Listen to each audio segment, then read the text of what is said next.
नमस्कार सम्मानित दर्शकों। आज का विषय बहुत सरल है, इस तथ्य के कारण कि हमने बहुत पहले अपनी खुद की विकास परियोजनाओं को, सामान्य प्रारूप की विकास परियोजनाओं को, जो काफी उच्च स्तर पर की जाती हैं, भूल गए हैं। क्योंकि स्टालिन नहीं है, बेरिया नहीं है, परमाणु परियोजना पूरी हो चुकी है, अंतरिक्ष विज्ञान पूरा हो चुका है। परमाणु बिजली संयंत्र, खैर, ऐसे जो सोवियत संघ की प्रतिष्ठा बढ़ाते थे, बनाए गए। खैर, फिर आए नए लोग, चुबाइसातिना, चुबाइसी, गैदारुश, खैर, युवा सुधारक, जिन्होंने कहा, हमें कच्चे माल की कोई कमी नहीं है और हम सब कुछ बेचेंगे और बदले में जो कुछ भी हमें चाहिए वह खरीदेंगे। और यह सब नष्ट कर दिया और अब आश्चर्य करते हैं कि यह कहे बिना कि केवल गमबूट बनाते हैं, सोवियत संघ में बनाते थे। मैं देखता हूं सोवियत संघ रोबोटाइजेशन के मामले में जापान के बाद दूसरे स्थान पर थे। चुप्पी साधी जाती है। अमेरिकियों ने मिग 25 ली, तभी मालूम हुआ कि हमारे पास वेल्डिंग रोबोट है। एक बिंदु से शुरू करके दूसरे पर समाप्त करके केंद्र विंग को वेल्ड करते हैं। इसका कोई अंदाजा नहीं था और ऐसे प्रोजेक्ट बनाए गए जिसे पहले शारागा कहा जाता था। शारागा क्या था?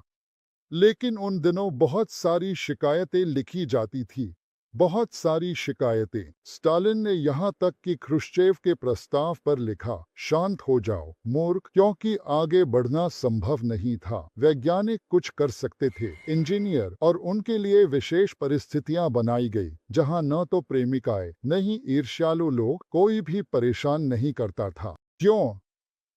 तुम उसे जेल में डालना चाहते हो। आगे कहा, युद्ध में उन्होंने 3 महीने में नए प्रकार के विमान बनाए। ये थे पीकेटीबी, प्रोजेक्ट कंस्ट्रक्शन टेक्नोलॉजिकल ब्यूरो, जिसकी बदौलत हमारे पास जो था वह था उच्चतम क्षमता। फिर हम सब कुछ भूल गए और दशकों तक हमने देश की संपत्ति बेची और स्निकर्स, बाउंटी, मार्स लाए। खैर, सब कुछ। फिर एक चरण आया, वे तकनीकें जिन्हें पहले ही इस्तेमाल कर लिया गया था, जिनका मूल्य घटा था, जिनसे सभी लाभ की सीमाएं निकाल ली गई थी। इसे तकनीकी हस्तांतरण कहते हैं। नवाचार के लिए कारखाने बने, पश्चिम से उपकरण और तकनीकी प्रक्रियाएं आईं। हाँ, स्टालिन उपकरण लाए गए थे, तकनीकें आईं, लेकिन हमारे इंजीनियरों को प्रशिक्षित किया गया था। DIP 500, DIP 300 खराद मशीनें आईं। DIP का मतलब है कि हम पकड़ लेंगे और आगे निकल जाएंगे, जो कि किया भी गया। और इसलिए सभी लोग दौड़ते रहते हैं, जब उत्पादन शुरू करेंगे, जब उत्पादन शुरू करेंगे। मैं कहता हूँ, कभी नहीं, मजाक मजाक। मैं कहता हूँ, मतलब कैसे? आप तो बाध्य हैं। मैं किसके प्रति बाध्य हूँ? देश के प्रति, हाँ। माता पिता के प्रति, हाँ। बच्चों के प्रति, हाँ। निवेशकों के प्रति, हाँ। आपके प्रति क्यों बाध्य हैं? आप परियोजना का नाम पढ़ते हैं। तकनीक के आधार पर विकास और उत्पादन की स्थापना के साथ, क्या आप उत्पादन की स्थापना और पूर्ण पैमाने पर उत्पादन के बीच का अंतर महसूस करते हैं? यह कुछ अलग है। विकास वास्तव में क्या है? यह कागज पर चित्र नहीं है, बल्कि यह एक उत्पादन लाइन है जिस पर औद्योगिक तरीके से एक निश्चित उत्पाद का उत्पादन होता है, लेकिन निश्चित मात्रा में। यह क्यों करना आवश्यक है? इसलिए कि ग्राहक, एक साधारण व्यक्ति जिसके पास बहुत पैसा है, कमाने की इच्छा है, और क्योंकि एक समय में नैनो तकनीक के साथ धोखा किया गया था। नैनो तकनीक क्या है?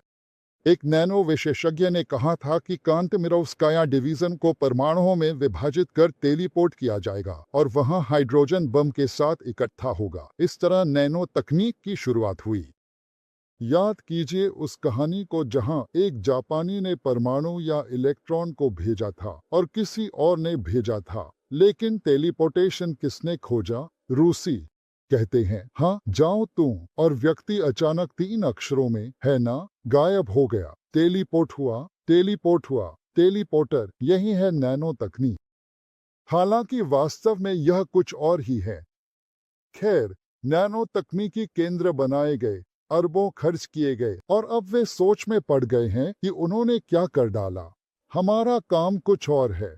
हम इलेक्ट्रिक घूमने वाली असिंक्रोनस मशीनें बनाते हैं जो उन पेटेंट्स पर आधारित हैं जिनके मालिक सोवेल मार्श हैं। यह इंजन क्या है? यह एक तरह की धातु की वस्तु है। सबसे सरल और सबसे विश्वसनीय इलेक्ट्रिक मशीन असिंक्रोनस है। यह हमारी तकनीक से बनाई गई है। इस इंजन की अधिकतम पावर पिक छोटी है, सिर्फ 60 किलोवाट।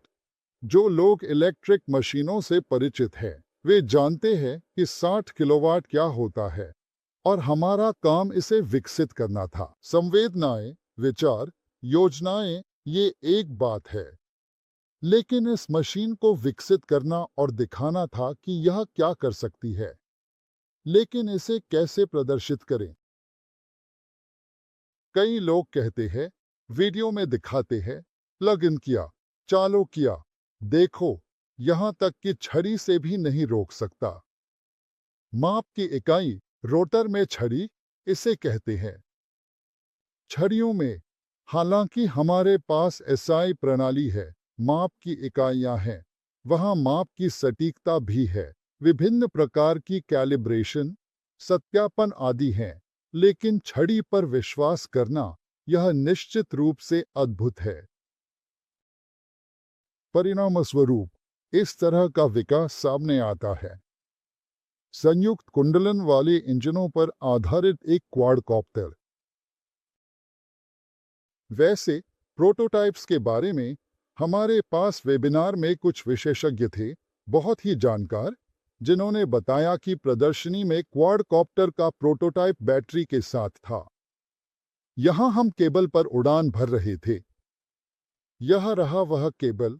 हाँ, इसे लिथियम बैटरी कहा जाता है, जो कोशिकाओं से बनी होती है, और इसी बैटरी पर यह उड़ान भरता था। इसलिए झूठ बोलने और कल्पना करने की जरूरत नहीं है। अब इसके बदले इस तरह की बैटरियां लगाई गई हैं। एम्पियर घंटों के हिसाब से ये बैटरियां 4 गुना अधिक है, लेकिन वजन में कम है। तो हमने यह मशीन बना ली। इसे बनाने के लिए वास्तव में कई तकनीकी उपकरणों की आवश्यकता होती है, और ताकि पीकेटीपी प्रोटोटाइप के निर्माण और उनके परीक्षण के कार्य कर सके, अत्यधिक विशेष उपकरणों की आवश्यकता होती है। यह सब बनाने के लिए पहले नमूने सार्वभौमिक उपकरणों पर बनाए जाते हैं। खैर, हमने इकट्ठा किया और बना लिया। आगे क्या? चलिए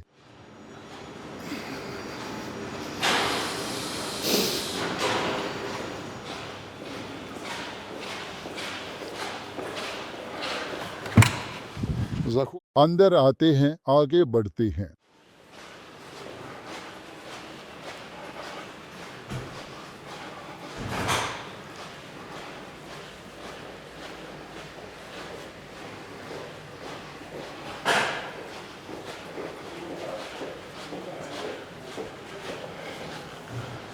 यह जानने того, के чтобы लिए कि узнать. हमने क्या किया है, आपको इस तरह के उपकरण की आवश्यकता होगी। यह उपकरण, ये स्टैंड्स, परीक्षण स्टैंड्स हैं। यहाँ इस स्टैंड पर हाल ही में मोतिल्का के लिए एक इंजन खड़ा था। हमने इसके यांत्रिक और विद्युत मापदंडों को निर्धारित किया। शक्ति, शाफ्ट की गति, घूर्णी क्षण, दक्षता, वोल्टेज, हानियां, सब कुछ समग्र रूप से। इन सभी मापदंडों को मापने के लिए इस तरह के उपकरण की आवश्यकता होती है। यह सब बहुत महंगा होता है, इसलिए या तो चप्पल से या डंडे से, लेकिन आप रिंच या एडजस्टेबल रिंच से भी कोशिश कर सकते हैं। इससे हाथों में चोट लग सकती है। ये तरीके उपयुक्त नहीं है। ऐसी माप इकाइयां दुनिया में स्वीकृत नहीं हैं।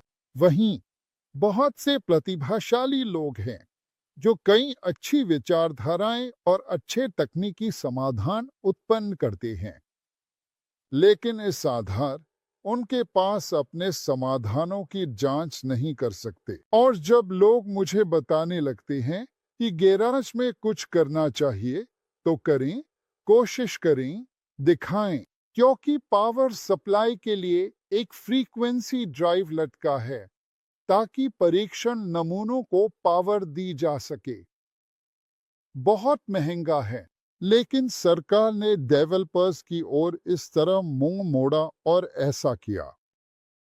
कहती है चूमो, लेकिन कुछ नहीं मिलेगा। माफ करे इस शब्द खेल के लिए, लेकिन ऐसा ही है, क्योंकि बहुत कुछ बना दिया लेकिन कुछ नहीं, कुछ नहीं। हमने 10 साल स्कोलकोवो में एक प्रोजेक्ट बिताए और प्रोजेक्ट स्कोलकोवो में तभी पास हुआ जब हमारी टीम में एक विदेशी सदस्य शामिल।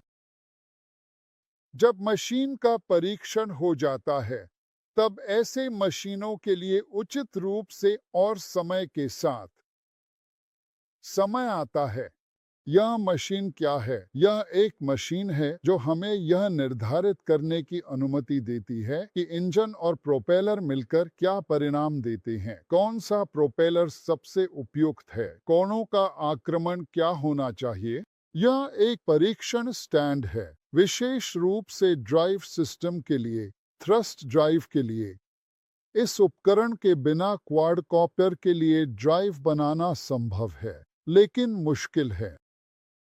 इस मशीन के आने से पहले हम थोड़ा अलग उपकरण का उपयोग करते थे। अब मैं दिखाता हूं, लेकिन यह अनुमति नहीं देता अभी मापने की। लेकिन इसका मुख्य लाभ यह है कि इसे लगभग किसी भी गैराज में सुविधाजनक रूप से रखा जा सकता है।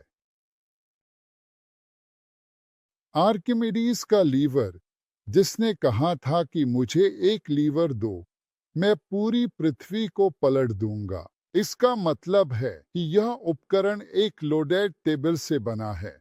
बीम, यहाँ क्रेन बीम है, जिसकी मदद से हम डायनामोमीटर को जोड़ते हैं और मापते हैं कि यह सब कितना दबाव डालता है। इस तरह की विधि का उपयोग संबंधित उपकरण के आने से पहले किया जाता था। अगर यह नहीं होता, तो परिणाम भी ऐसा ही होता। जैसा कि आप देख सकते हैं, अब चलिए उस सही उपकरण से मिलते हैं जो वास्तव में हमें प्रायोगिक नमूने बनाने की अनुमति देता है। यह उपकरण हमें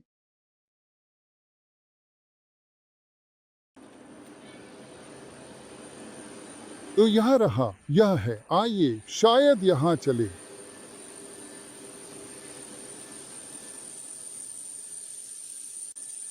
यह खंड विशेष रूप से खराद फ्रेजिंग मशीनों का है और यहाँ पर हम देखते हैं, यह इंजन का स्टैंड है, वही जो आपने यहाँ पर ही देखा था। ये स्टैंड उन यूनिवर्सल मशीनों पर बनाए गए हैं जिन्हें इन मशीनों पर हमने स्टैंड बनाए। इन्हीं मशीनों पर हमने पंखों के लिए हब बनाए। सब कुछ शानदार है, सब कुछ अच्छा है। एक ही समस्या है, कीमत विमान के पंख के बराबर है। और ये मशीनें, ये वास्तव में सीएनसी फ्रेजिंग मशीनें हैं।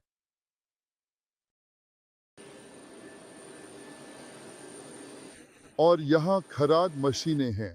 खंड, हाँ, यह भी खंड है, यहाँ देखा जा सकता है। हाँ, यह खराद है। ये मशीनें प्रोटोटाइप बनाने की थोड़ी और अनुमति देती है, लेकिन इनकी लागत कहीं नहीं जाती, क्योंकि एक हिस्से पर बहुत अधिक समय थोड़ा खर्च होता है। लेकिन एक निश्चित चरण पर इनके बिना यह करना असंभव है। ताकि ये मशीनें अच्छी गुणवत्ता के साथ काम करें, ध्यान दें, यहाँ फर्श को टाइल्स में विभाजित किया गया है। मशीनें इन टाइल्स के अनुसार सीमाओं पर समूहित है ताकि कंपन न फैले और प्रभाव न डाले। नीचे एक बड़ी रेत की परत बनाई गई है ताकि कंपन न फैले। यह सिर्फ ऐसे ही नहीं किया गया है, यह अधिकतम सटीकता और गुणवत्ता सुनिश्चित करने के लिए किया गया है और तदनुसार यहाँ का माइक्रोक्लाइमेट स्थिर तापमान है ताकि 7 से 9 की अनुमति दी जा सके ताकि पुर्जे एक दूसरे के साथ मेल खा सकें। क्योंकि यदि आप दो पुर्जे अलग अलग तापमान में बनाएंगे जो एक दूसरे के साथ जुड़ेंगे तो वे एक दूसरे में फिट नहीं होंगे। उन्हें गर्म करना वह उपकरण किस प्रकार भिन्न होता है जो सीरियल उत्पादन के लिए आवश्यक होता है और जो न्यूनतम लागत प्राप्त करने की अनुमति देता है। यह लगभग वही मशीन है, लेकिन यह एक लेथ मशीन है। यह बार फीडर से सुसज्जित है। बार फीडर क्या है? यहाँ हम रॉड लोड करते हैं, प्रोग्राम शुरू करते हैं और फिर अन्य मशीनों पर सेवा या काम करने के लिए जाते हैं। और अंत में हमें क्या मिलता है? हमें नियंत्रक के लिए तैयार इलेक्ट्रोड मिलते हैं जो मोटर के इंजनों को नियंत्रित करेगा। नियंत्रक हमारा सॉफ्टवेयर और फिर फिनिशिंग प्रोसेस होती है और हम न्यूनतम लागत के साथ तैयार उत्पाद प्राप्त करते हैं। लेकिन यह सब नहीं है, क्योंकि ये केवल इलेक्ट्रोड है, केवल इलेक्ट्रोड। आगे बढ़ते हैं।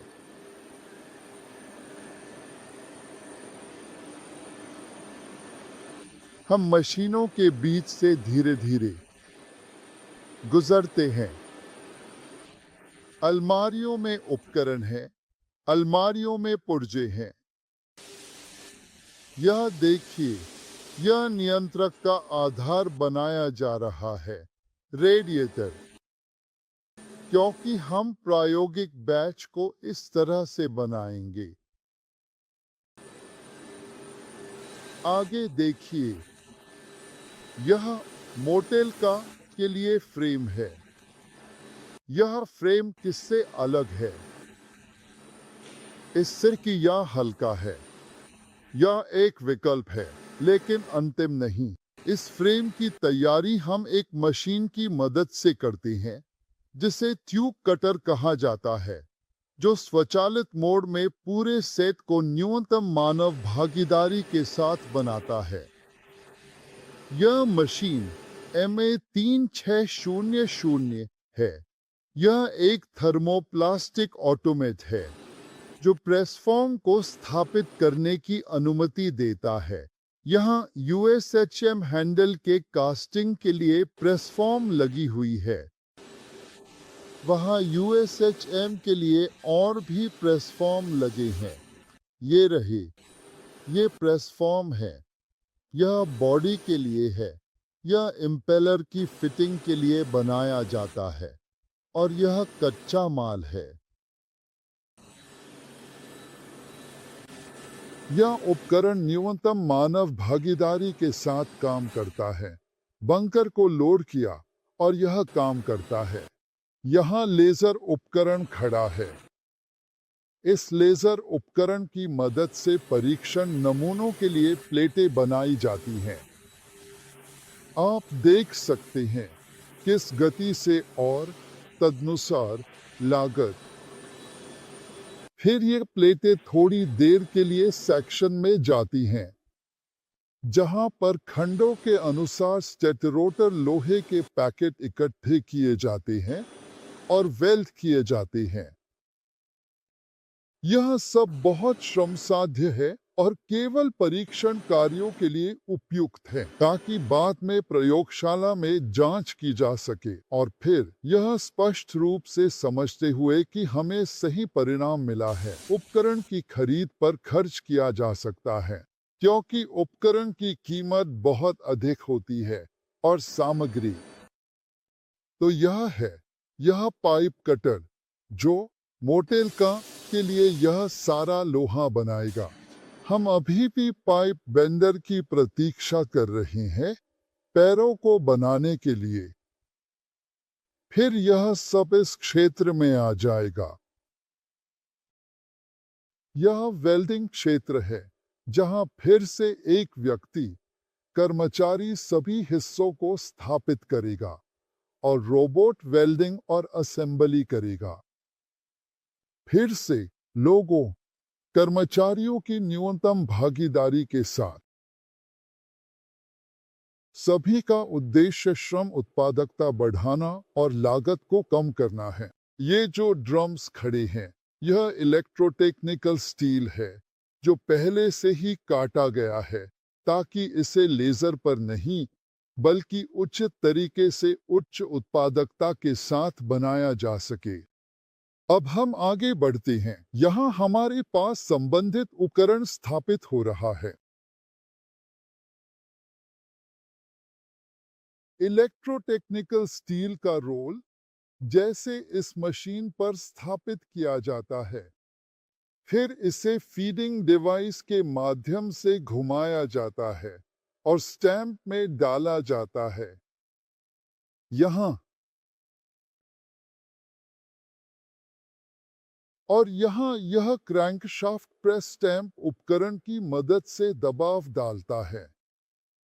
यह 5 ऑपरेशनल है और तुरंत ही रोटर स्टेटर की प्लेट्स को दबाता है और इन छिद्रों के माध्यम से रोटर बाहर आता है और तैयार स्टेटर बाहर आता है हर 6 सेकंड में। मानव लोड किया और आगे बढ़ गया क्योंकि यह काम करता है। उसकी जिम्मेदारी फिर से बदलने की नहीं बल्कि पहले से उपयोग की गई के स्थान पर नई कॉइल लगाने की है। फिर सावधानी से फिर रोटर्स को थोड़ा और फीड किया जाता है और इस मशीन पर उपकरण में ही स्थापित किया जाता है। इस मशीन को उच्च दबाव पर एल्यूमीनियम कास्टिंग मशीन कहा जाता है। यहाँ उपकरण में इसे डाला जाता है। इससे तैयार गिलहरी पिंजरे वाला रोटर बनता है और फिर यह मशीनिंग के लिए जाता है। आगे फिर से सीएनसी पर जहाँ एक मैनिपुलेटर होगा जो बंकर से लेगा और मशीनिंग के लिए लगाएगा और फिर हटाएगा। कोई व्यक्ति नहीं होगा। यूएसएम के लिए रेडिएटर्स की प्रोसेसिंग होगी। कंटेनर से कच्चा माल लिया जाता है, लगाया जाता है, प्रोसेस किया जाता है।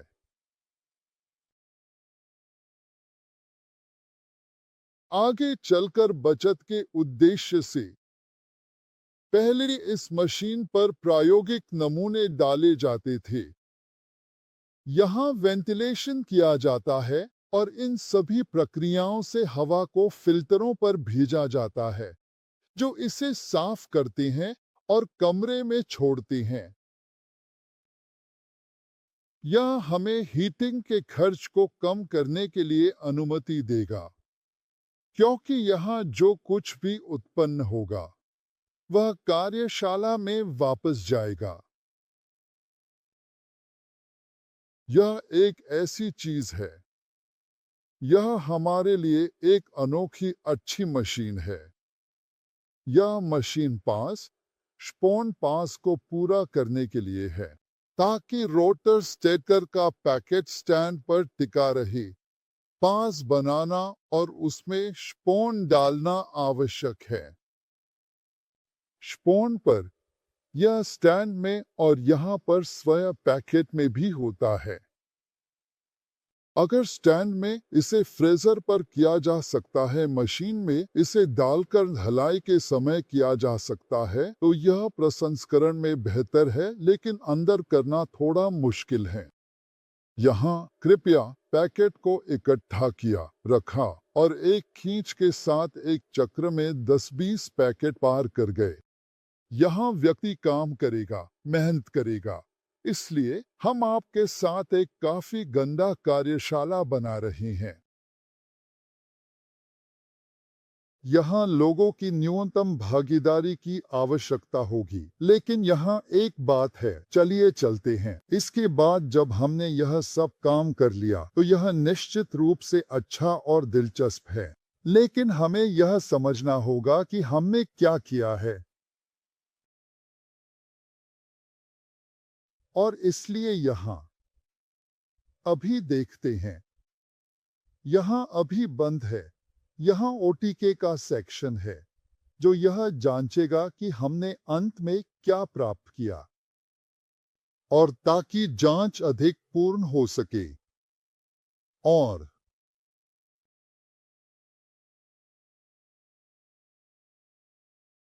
हम अभी चीन से धूल कक्ष खरीद रही हैं और ऑर्डर कर रही हैं, जो हमें जलवायु कक्ष भी प्रदान करेगा, जो -70 से +150 तक और 98% तक की नमी के साथ चलेगा। हम अपने सभी उत्पादों को कठोरता से परीक्षण करेंगे। यह क्यों आवश्यक है? यह आवश्यक है ताकि सुनिश्चित हो सके कि हमारे उत्पाद सबसे कठोर परीक्षणों को सहन कर सकें।